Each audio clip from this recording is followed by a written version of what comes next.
recorded, and reported all at the school level. This is not only required by law and administrative rule, it's also the only way our data, which is separate from like grants management, which most other programs use, that it accepts the data. So that's why it's really important that it's at the school level. So if I go back to the example of like Ascent Academies, they can't pool their funds for school land trust together and report as an LEA. The funds for this program follow the student, so there can't be any type of crossover. So when expenditures are reported to UPEFs, it's the same thing. The allocated funds for each of those campuses needs to stay with and be accounted for at that campus, and correspondingly carryovers can't be transferred between campuses to cover other carryovers, and we'll kind of go into that. So for the example I have, so Ascent Academies of Utah West Valley, they receive a different allocation of funds from School Land Trust than Ascent Academies of Utah Farmington. And although they're considered an LEA, those funds are applied for in separate plans and need to be recorded for each of those schools separately. Kind of going along with that is that funds cannot be relocated between campuses or satellites. And again, it stays with the school it's allocated with. And the last thing to note is that accounting for program funds are done at the local level and submitted to UPEFs in October, but the SLT reporting website receives the data from UPEFs for a display purpose only. And that display is for reporting and for public reporting, which is a key component of School Land Trust. So it's important to note that it's a one-way communication from UPEFs to the School Land Trust website. So if there's any changes that are done after data has been transferred from UPEFs to School Land Trust, our program doesn't actually know about it unless it's communicated to us. So that's really important with carryovers that we'll get to in just a second as well. It's just that communication with our office for any adjustments.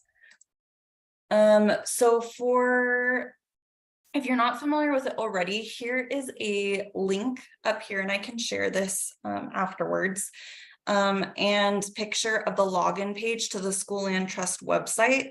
This is where the schools submit the plans, plan for School Land Trust expenditures, make amendments, create final reports, and submit other requirements for participation. And it's also what creates the public reporting. And it's not a universal practice that business administrators have access or request access to this website, but because it's our system of truth, I highly encourage you to, and that can be done in two ways.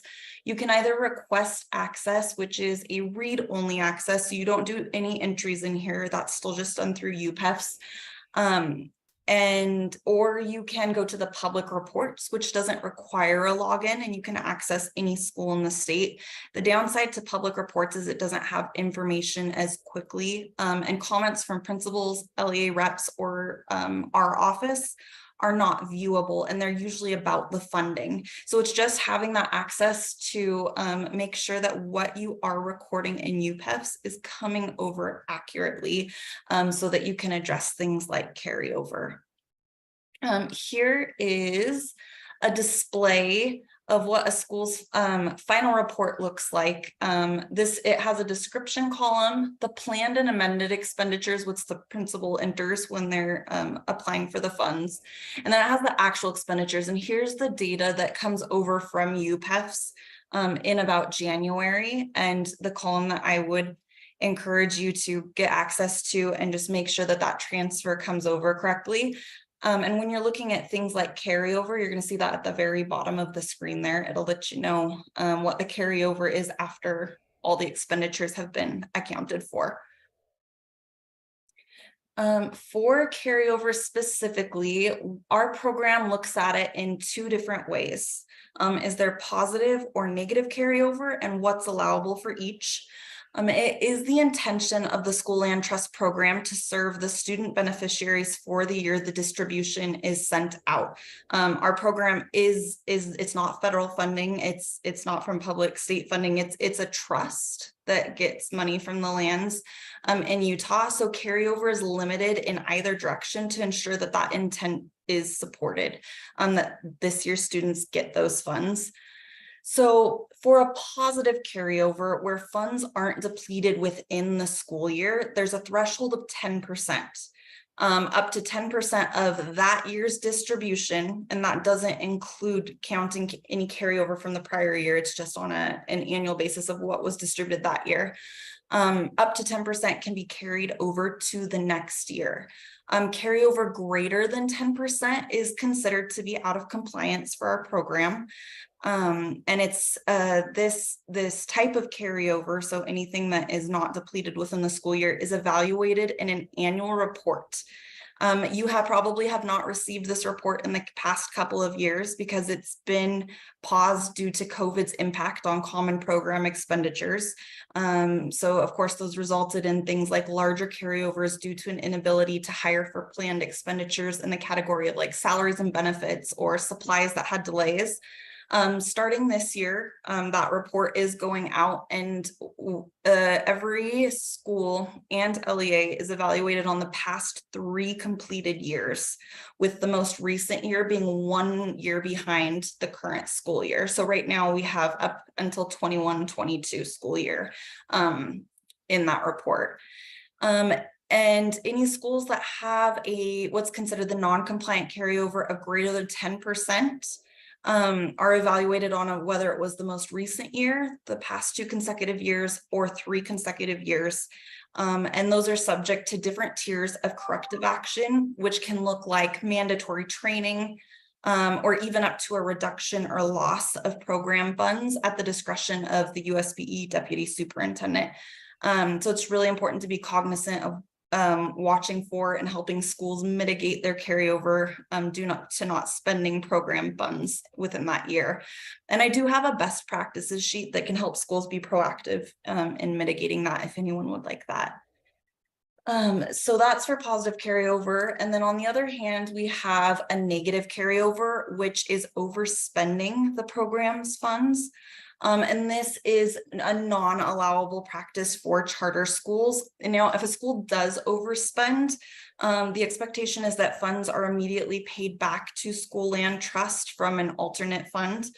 And the proof of the transfer of funds or adjustment just needs to be submitted to our team to make that. Again, that's coming back to where UPEFS is a one-way system of communication. So if that adjustment is made, we won't know about it, and we'd likely be reaching out to talk about that negative carryover. And I'd recommend using the School Land Trust website that I showed you in the previous slides to do a quick check around mid-January or February, is when that data is transferred over, just to ensure what our site has is accurate in comparison to what you have recorded. And that is kind of it for School Land Trust carryover. It's there's not too much to it. I can share this presentation. It does have some links to additional resources, which includes our reporting website, which I showed you on the previous slides, our page on the USBE website, and then we also have a YouTube channel with all things School Land Trust that you can access. And if you can't find questions to your, or if you can't find answers to your questions there, or you have some really unique situations, or even if you'd like a specific training created, just let us know and we're happy to help with that. I've also included our contact information. We're a massive team of 3 for the whole program. So it's myself, Paula, who's our director, and then we unfortunately just lost our training specialist, Elise, but we should have another person in as soon as we can. And then if there's any questions right now, I can try and quickly answer those, or if you want to contact me by phone or email, I'm available that way too. Oh, thank you so much.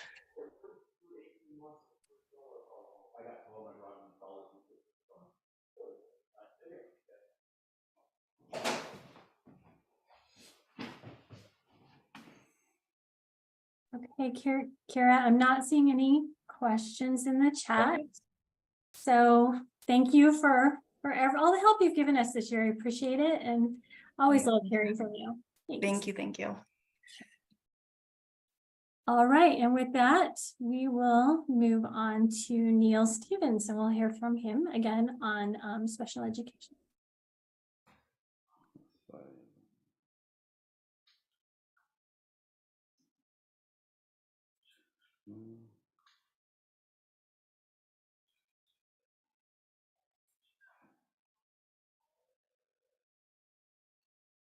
Good morning, everybody, or actually good afternoon. We're having a great day. I'm here to talk about special education funding and carryover balances. Lisa, can you confirm that everybody can see my screen? All right, thank you. So I just want to present a brief breakdown of what our funds are like. So on the special ed side, there's two types of funds. There's federal funds, there's state funds. And this graphic breaks down the distinction in the federal side between the 611 or the what we call school wage funds. The majority of the funding comes from your population and poverty amounts, which come off the October 1 count. Whereas your preschool funds, if you receive preschool funds, they're not really preschool funds, they're funds for students aged 3 to 5. And the majority of that comes from a base calculation that's fixed at the 1997 levels. So your preschool funds are very stable, less dependent on your October 1 counts, whereas your flow through funds, your K through 12 funds, those are more dependent on your population. They can have more volatility. This year we had quite a bit of adjustment in those funds because of declines in student enrollment. So I just wanted to point that out. So let's talk about carrying forward state funds. So state funds are part of the MSP basic program, so they don't have an expiration date. However, in spite of that, we have some limitations on them. So for the biggest limitation is you can only carry forward 20% of your budgeted funds per year. And the way that works out is that we look at the carry forward amount as reported in UPEPS. We use a combination of your APR reporting and deferred revenue. And we divide that into your total expenditures across all sources as reported on your Schedule B APR. If the resulting amount is 20% or greater, then that amount effective the end of this year will have to come back to the USBE. So you want to pay attention to your closing balances this year, or now look at how much carry forward do I have in state funds relative to my spending. If it's going to be more than 20%, you need a plan for whatever over 20% needs to come back to the USBE. We won't be making those calculations probably till this after audits are submitted and finalized. So we're looking about January of next year to make those calculations, but just know that if there's more than 20% carry forward, that amount will be coming back to the USBE to be used in other areas of the special education program. Anything prior to that, we was subject to a spend plan. And so maybe be reviewing your spend plans this now or up into the summer to make sure that you're on track to realize that. If there are, you have questions about that or concerns about that, be sure to reach out to me we can discuss those spend plans or discuss ways to be able to spend those monies and how it might impact MOE or not. But definitely something to be watching for. Carrying forward federal funds, it's pretty simple. There's a 27-month period for each grant award. You get a new award each year. You can carry forward as much as you want of that. However, if you do carry forward large amounts, it affects the risk profile. The USB risk profile, one of the questions on there is the amount of funds in the program that are being carried forward from one year to the next. And so we want to pay attention to that. And having a higher risk profile isn't necessarily a negative thing. What it might impact is whether or not you're receiving monitoring visits in this year and the coming years. But for most LEAs, it's not detrimental to have more carry forward than not. Also have in mind that for federal funds, you have 90 days after the period of availability to submit reimbursements. Past those 90 days, we're already going to close that period, and we have to ask permission from the Department of Education to reopen to draw down funds. So generally, after 90 days, we will not allow any reimbursements to be requested for that grant period that's already been closed. So the carry forward situation in special education is fairly simple. Carry forward as much as you want, up to 20% of your state funds, federal funds, spend it within your 27 months. If you can't spend it, then it's going to come back to the USB, which will then come back to the U.S. Department of Treasury. So not a lot there to that. Here's our contact information. Myself, Neil Stevens, Jerry Rogers, who works with Utah Grants, Corey Erickson, who primarily works with Maintenance of Effort. And if you have any questions, please give us, send us an email, give us a call, and we'll work through anything that you may have.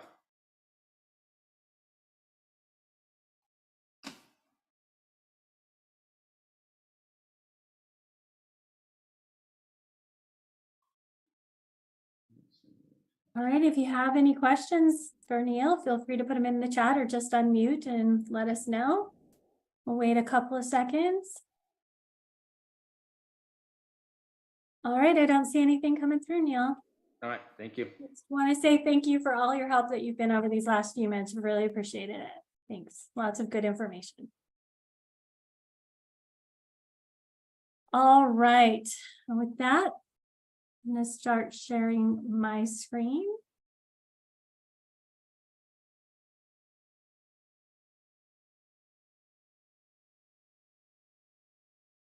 All right, we are going to move on to actually the CTE, which is a separate presentation. So let me get that one up. Apologize for that.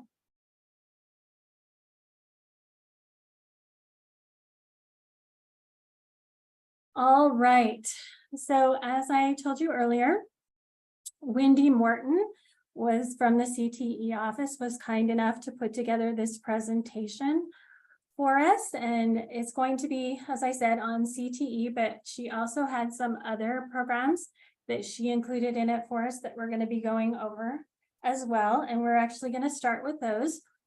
And those programs include the school counseling, the work-based learning, college and career awareness fund, and the college and career awareness funds.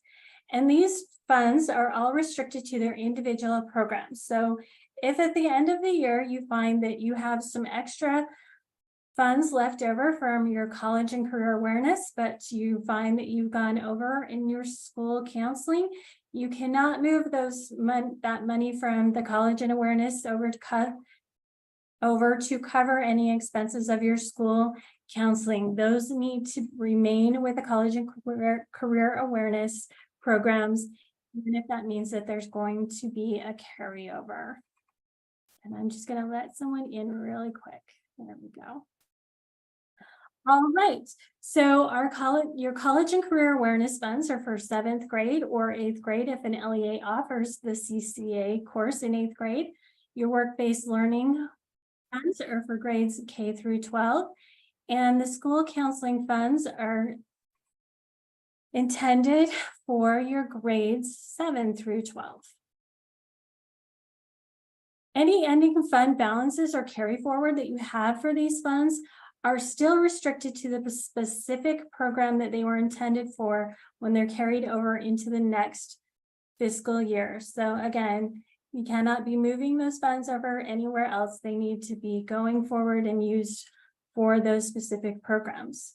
Something to keep in mind with the work-based learning funds is that there is a requirement of matching funds, and that they match the annual award. And these matching funds are also considered restricted. And the best practice with regard to these funds is to use 30% or less of the annual award for carryover purposes. All righty. So the next slide has to do with your CTE 6000 programs, which are your state CTE funds. And these funds are restricted for the CTE programs for grades 9 through 12. Fund ending balances or carry forwards are still considered CTE restricted funds for grades 9 through 12 in the following fiscal year.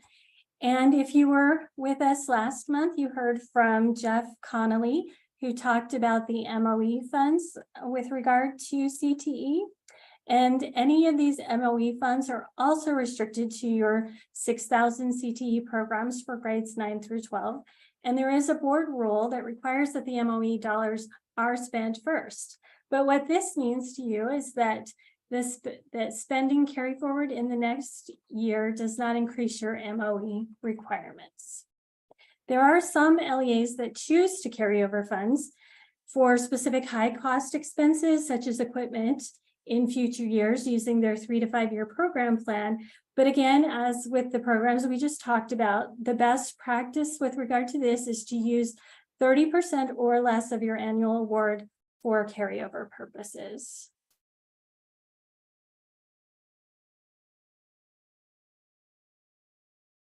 Now we'll talk about the CTE 7400 programs, which are your federal CTE funds. And these funds are restricted funds for the CTE approved programs. And in order to receive these funds, it requires an application. And this is a reimbursement grant. So obviously you have to spend the funds so that before you receive them. And the fund ending or carryover balances for these funds are not allowed. All right, if you have any questions regarding any fiscal issues with regard to the CTE funds, this slide has a list of the people that you can contact. Jeff Connolly does the monitoring, and as I said, he was the person we heard from last month. Wendy Morton is the one that prepared our presentation for us today. And then there's Libby Gills as well in grants compliance. So those are the carryover, that's the carryover information for CTE. So I'll stop sharing that and we are actually going to move on to CNP. And I believe we have somebody here from the CNP office who is going to make sure that I am going to give you the good information. And I think she might be available for questions as well. So I hope she's here, but we will move on. Whoops. Okay. All right. So CNP. Oh, sorry about that. Getting a little ahead of myself. Okay, so with regard to CNP, you are allowed to carry over a fund balance of 3 months program expenses into the new program year. And that 3 months of program expenses is calculated by, they take your AFR for the previous school year, and then they're going to find the expenditures for that program year on there and divide it by 9 months, which is the amount of time that your program is run over.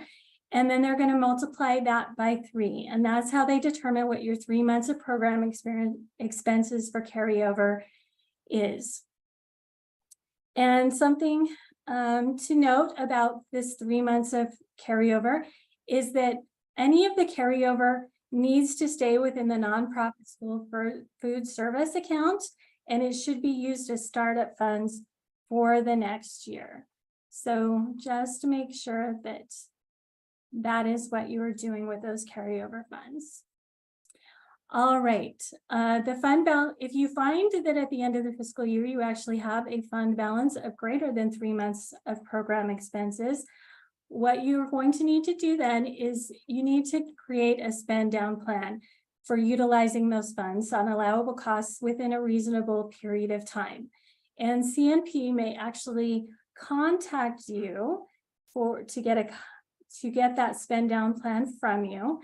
And this program requirement may also be covered in the CNP administrative review. And with regard to budgeting and monitoring, the LEA should actually be budgeting and monitoring the revenue and expenses for this program throughout the program year.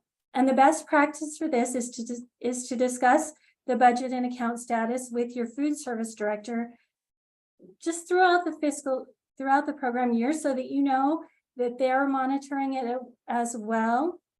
And then if you need to make any adjustments to costs during the year, you can do so to make sure that you keep your ending fund balance within that 3 months of program expenses. All right, so that was all we have for first the Child and Nutrition Program. If you have any questions, just go ahead and throw them in the chat and I'd be happy to answer them for you. Or like I said, I think we have a CNP representative. So if you'd like to just unmute and ask questions, that's great too. So it looks like we're good. So we're going to move on. All right, so right now we're going to talk about the Title I Part A funds. And your Title I Part A funds, when you receive them, you actually have a 27-month period for obligating those funds, just like Neil was talking about with the special education funds. And this period of time, this 15-month period, well, this 27-month period is actually composed of two pieces. You have the 15-month period of initial availability, and that runs from July 1st of the fiscal year that the funds are appropriated for through September 30th of the following year. And then you have a 12-month carryover period after that, which would run from October 1st through September 30th of the next fiscal year. So if we think about it in terms of your appropriations for fiscal year 23,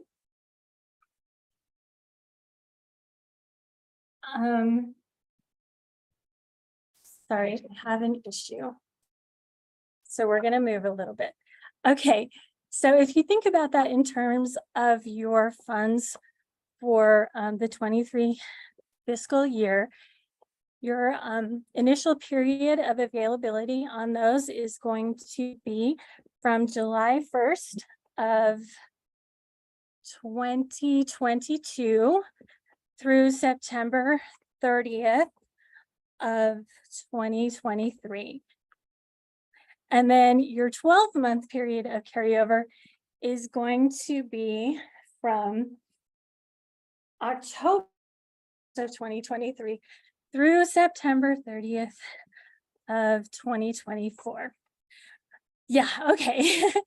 So you also have a 15 limitation associated with those funds.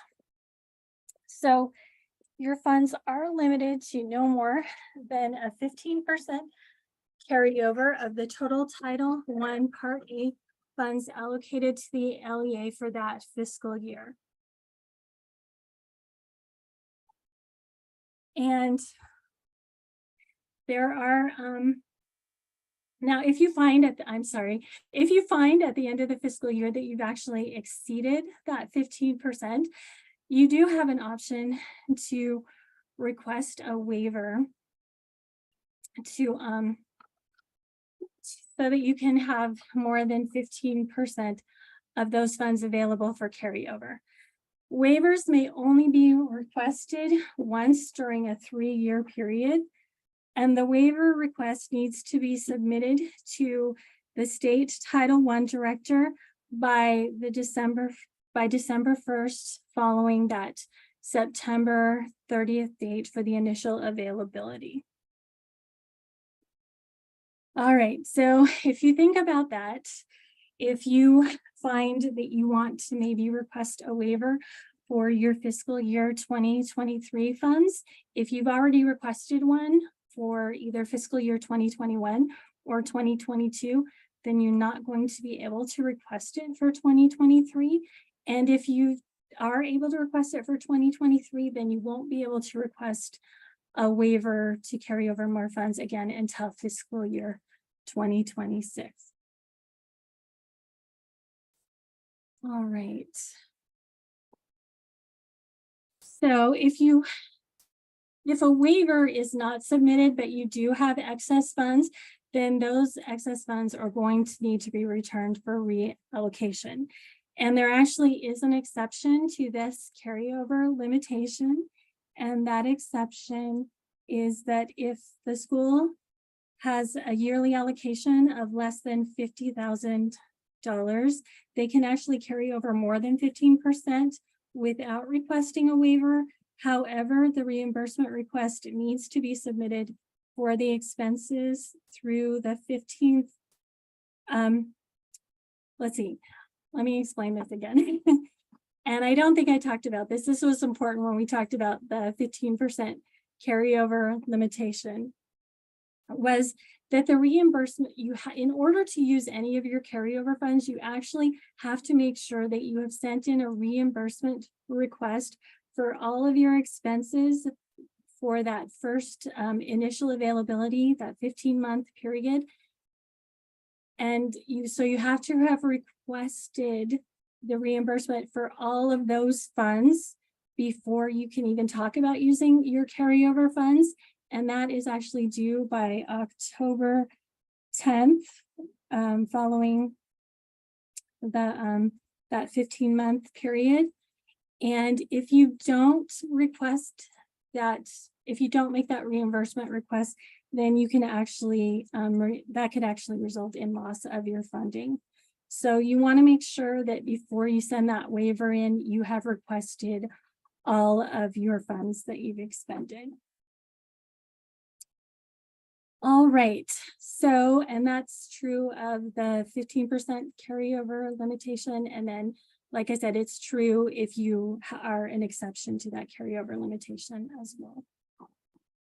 All right, so let's move on. And I apologize, my battery was dying, so I had to go find a new one. So that's why I got a little flustered, but we're okay. All right. For the minimum school program, I just wanted to give you guys some ideas of how you can find information on carryovers for that program. If there's something specific that we haven't talked about that you're wondering about, what I usually do is I will go to the administrative rules first, and I have put a link to the administrative rules here. And what I'll do is I'll just go to them and do like a control scroll or do a control F, which is usually easier, and try and find the program that I'm looking for, and then go to that page. And again, you can scroll through it, or you can do a control find for a carryover as well. And just look and see if you can find anything in there that might give you information about carryovers for the specific program that you're looking at. Also, something I highly recommend is spring finance training. Whenever there's any new funding going on, or just even something is being extended, they always keep you updated on what new funding sources are or changes in funding sources. And they do a pretty good job of summarizing how you can use those funds and any limitations. Like, for example, I think it was last year's spring finance training, there was the school support funds, which were also known, I believe, as capital and technology funds.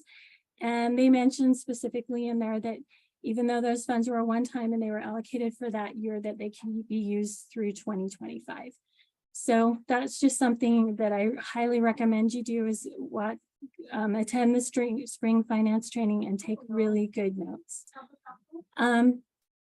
Another thing that I recommend is that if you can't get an answer to something that you're looking for, sorry, I didn't mean to do that.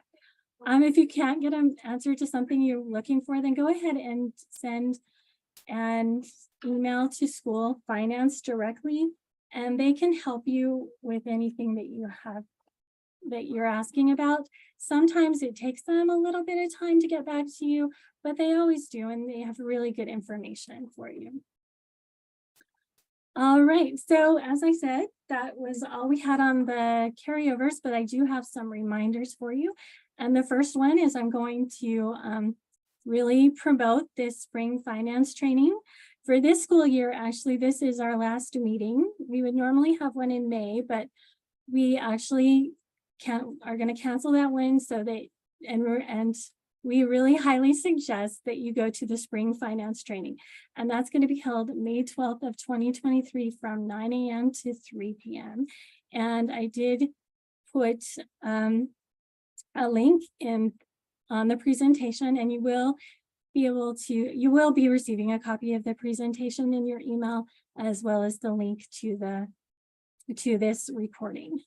So, and then something else I wanted to remind you of is there is a requirement in code that when a school is going to enter into a facilities contract or a financing agreement for their facilities, there is a requirement that those be submitted to the SCSB for review, and just for us to just review and give any comments on anything that we find that you may want to be aware of before you sign any contracts. And one thing that I think gets forgotten is there is a part, the agreement, there is a link for the agreement there that you can look at, but I took an excerpt out of this agreement with regard to bonds, and it says, in order to be compliant with this policy, the bond issuer shall send the bond application memorandum to the SCSB 14 days before the bonds are authorized by the bond issuer. So I just wanted to give you a reminder of that. I'm not sure that everyone's aware of it. We don't see a lot of them, so I kind of think people forget about it, but I just wanted to remind you that that's there. And with that, that is actually the end of my presentation. Sorry about the hiccup with my battery, but things happen, right? So I just want to thank you all for attending. It's been fun getting to be here and do this with you for the last few months, and I look forward to doing this again for the next school year. And if you guys have any questions, again, let me know. I'll stick around for a couple of minutes. Otherwise, thanks for your attention. I appreciate it.